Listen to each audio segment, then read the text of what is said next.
Chaque semaine, Émilie, 20 ans, fait 1 heure de route avec sa grand-mère pour se rendre à un rendez-vous qu'elle aborde à chaque fois avec beaucoup d'angoisse.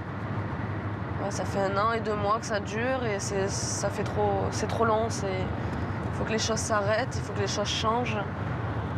C'est très dur à supporter. Ça me stresse. Émilie se rend à la prison de Luynes, près d'Aix-en-Provence. Elle vient voir son père, Patrick Chabert.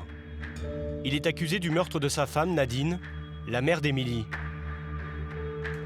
Mais pour la jeune fille, son père n'aurait jamais pu commettre un tel crime. Il n'a pas commis le crime pour lequel on l'accuse. Ce qu'on espère le plus, c'est que la vérité éclate, qu'on sache qu'est-ce qui est arrivé à ma maman et qu'on arrête de vivre avec un point d'interrogation. Car l'affaire reste énigmatique. Le corps de Nadine n'a jamais été retrouvé. Mais la justice, elle, en est convaincue. Patrick Chabert aurait tué sa femme pour une simple et bonne raison. Elle voulait divorcer. Lors du premier procès, le 24 septembre 2010, le verdict tombe. Émilie est en pleurs.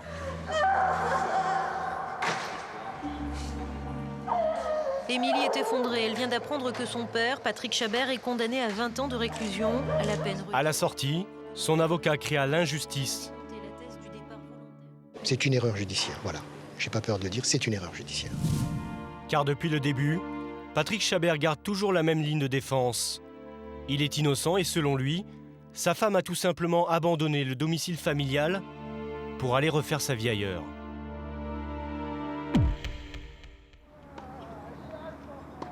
Patrick et Nadine Chabert vivaient à Fos-sur-Mer, près de Marseille. À l'époque, le couple habite dans cette belle bâtisse qui appartient à Nadine. Une maison dont leur fille unique, Émilie, revient s'occuper régulièrement. Dans cette boîte, elle conserve les souvenirs marquants de la petite famille. C'est mes parents pendant leur mariage. Ça se voit, ils sont heureux.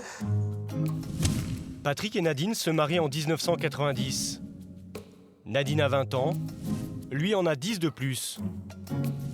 De leur amour, 1 an plus tard naît Émilie.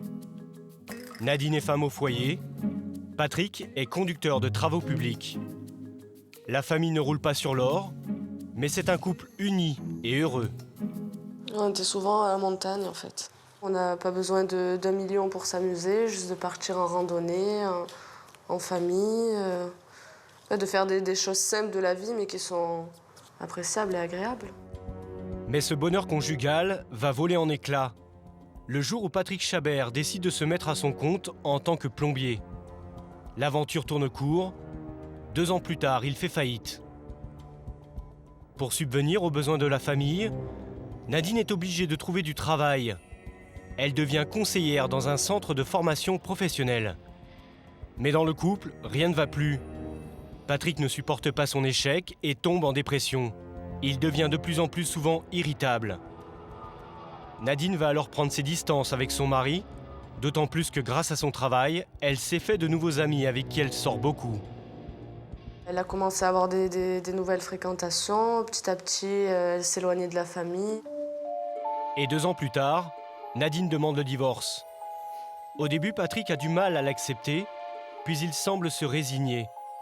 Il accepte même de continuer à vivre avec Nadine sous le même toit, jusqu'à ce que le divorce soit prononcé. Tout semble donc se dérouler sans accroc.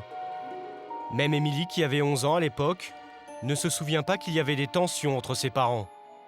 Le mardi 10 juin 2003, c'est donc une journée ordinaire pour la petite fille qui déjeune avec eux avant d'aller à son cours d'équitation. C'est la dernière fois qu'elle verra sa mère. Le matin, ma maman était à son travail. Vers 1h, elle nous a rejoints. On a mangé tous les 3 devant la télé, ici. Après le déjeuner, je suis retournée chez ma grand-mère. Et depuis le 10 juin 2003, je ne sais pas ce qu'elle a fait. Non, j'ai plus de nouvelles depuis ce jour-là. Que s'est-il passé ensuite ? Voici la version donnée par Patrick Chabert.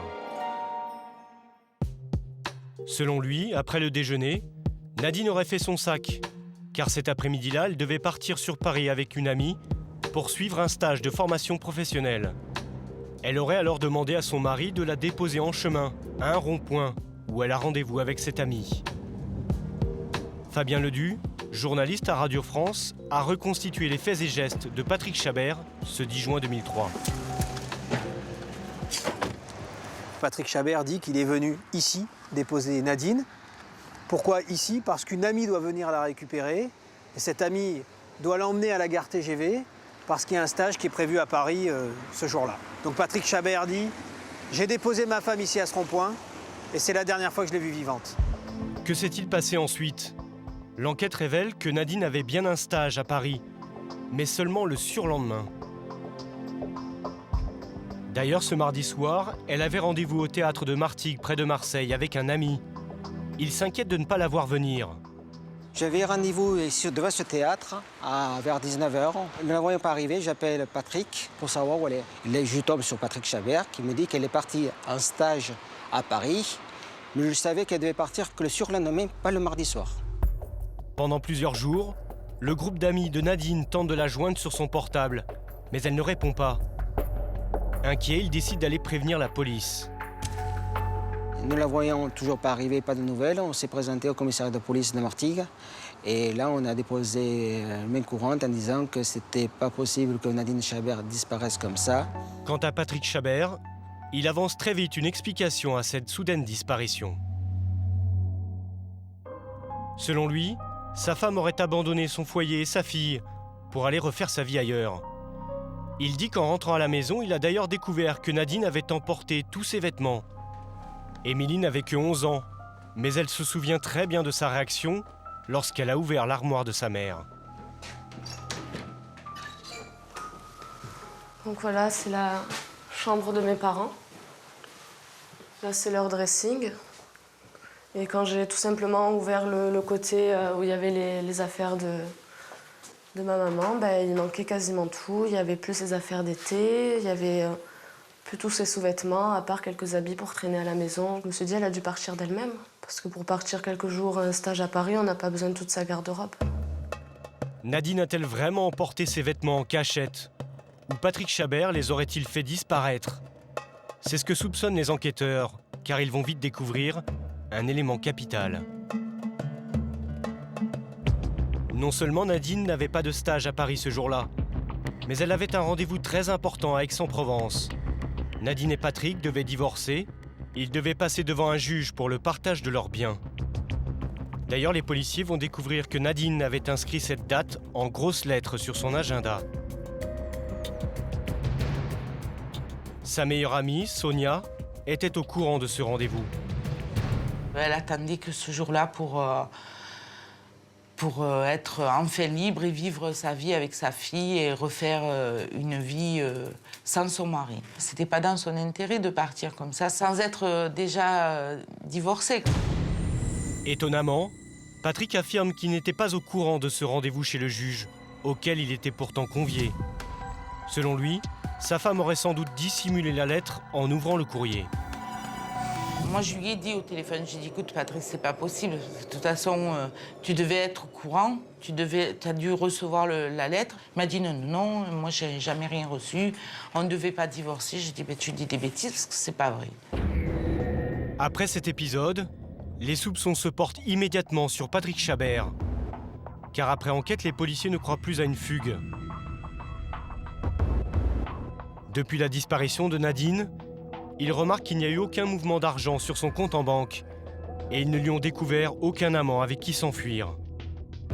En revanche, ils s'aperçoivent que Patrick Chabert avait peut-être intérêt à faire disparaître sa femme. Le divorce n'était pas du tout à son avantage. Il n'a aucun bien. Tout appartient à Nadine. Et son entreprise a fait faillite.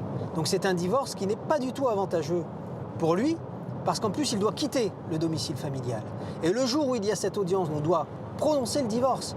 C'est quand même assez curieux que ce jour-là, précisément, on ne trouve plus de traces de Nadine. Bref, les enquêteurs vont évidemment se tourner vers Patrick Chabert. 1 mois et demi après la disparition de Nadine, les policiers arrêtent Patrick Chabert. Ils l'interrogent sur son emploi du temps ce mardi 10 juin 2003. Et certains détails clochent. Patrick Chabert affirme que ce soir-là, il a mangé chez lui avec sa fille et qu'il est allé se coucher. Mais les policiers ont analysé ses relevés téléphoniques qui prouvent le contraire. Patrick Chabert n'a pas dormi chez lui. Les policiers vont s'apercevoir qu'il a effectué une réservation à 23h01 précisément dans un hôtel et qu'effectivement Patrick Chabert est arrivé à 2h30 du matin à peu près dans cet hôtel pour y passer la nuit parce qu'effectivement le lendemain il avait une réunion de chantier. Donc les enquêteurs vont s'apercevoir que là il y a une discordance entre la réalité et les premières déclarations de Patrick Chabert. Pourquoi Patrick Chabert aurait-il menti? Il expliquera que ce n'est pas un mensonge mais une confusion. Il ne se souvenait pas précisément de ce qu'il avait fait ce jour-là. Les policiers vont alors s'intéresser de plus près à son parcours dans la soirée. Grâce au relevé de péage, ils découvrent que Patrick Chabert a mis plus de 3 heures pour rejoindre en voiture son hôtel, situé à côté de Toulon.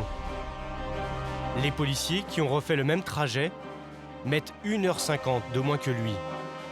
Pour eux, c'est sûr, Patrick Chabert leur cache quelque chose. C'est tout de même étrange. Il y a un trou d'1h50 dans son emploi du temps, il disparaît de la circulation pendant 1h50. Les policiers estiment que 1h50, pour un homme comme Patrick Chabert, c'est un temps suffisant pour faire disparaître le corps de Nadine. Pour justifier ce retard, Patrick Chabert dit qu'il pensait avoir oublié son ordinateur chez lui. Il a donc fait demi-tour, avant de s'apercevoir qu'il l'avait finalement bien emporté dans sa voiture. Mais les policiers ne croient pas à ces explications. Ils décident de fouiller la propriété des Chabert. Ils sont venus faire des expertises dans toute la maison, dans la voiture de fonction que mon père avait à cette époque-là. Et ils n'ont rien retrouvé. Aucune trace de sang, aucune trace de lutte. Ils n'ont rien trouvé. Alors, vu qu'ils n'ont rien trouvé, on va dire que peut-être il aurait tué par strangulation. La juge en conclut que Patrick Chabert aurait étranglé Nadine après le déjeuner, avant de mettre son corps dans le coffre de sa voiture et de s'en débarrasser au cours de la nuit. Pour la mère de Nadine, qui vit seulement à quelques mètres de la maison de sa fille, cette thèse est impossible. Depuis le début, elle défend son gendre avec force. Selon elle, si Patrick Chabert avait agressé sa fille ce jour-là, elle l'aurait forcément entendu. C'était une journée de canicule, il faisait déjà très chaud à cette époque-là. Les fenêtres les leurs étaient ouvertes, les nôtres aussi. On est vraiment à proximité. S'il y a eu des cris, on aurait entendu. C'est pour ça que Patrick est innocent pour moi. Puis là-dessus, je ne changerai jamais, à moins d'être atteinte d'Alzheimer un jour. Mais pour le moment, non. Patrick n'a pas tué Nadine. Et elle espère bien qu'il va sortir rapidement de prison.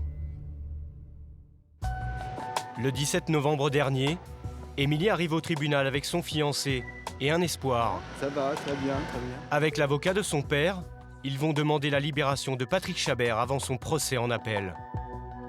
La grand-mère a aussi fait le déplacement. Pour la famille, c'est à chaque fois une épreuve. En un an, c'est la 8e demande qu'ils font. C'est dur de revenir dans un tribunal, c'est tout le temps le même combat et ça use. Émilie n'aura pas l'occasion de voir son père. Pour cette audience, il ne sera pas extrait de prison. Devant le juge, son avocat n'aura que quelques minutes pour plaider sa cause. 3 heures plus tard, à la sortie, Émilie n'y croit pas beaucoup. C'est toujours pareil. Ouais. Ça fait 1 an qu'on essaie d'avoir une demande de liberté. Je pense pas qu'il va sortir maintenant. Effectivement, elle apprendra le lendemain que son père restera en prison. Patrick Chabert va comparaître de nouveau devant la cour d'assises pour l'assassinat de sa femme Nadine. Il risque pour cela la prison à perpétuité.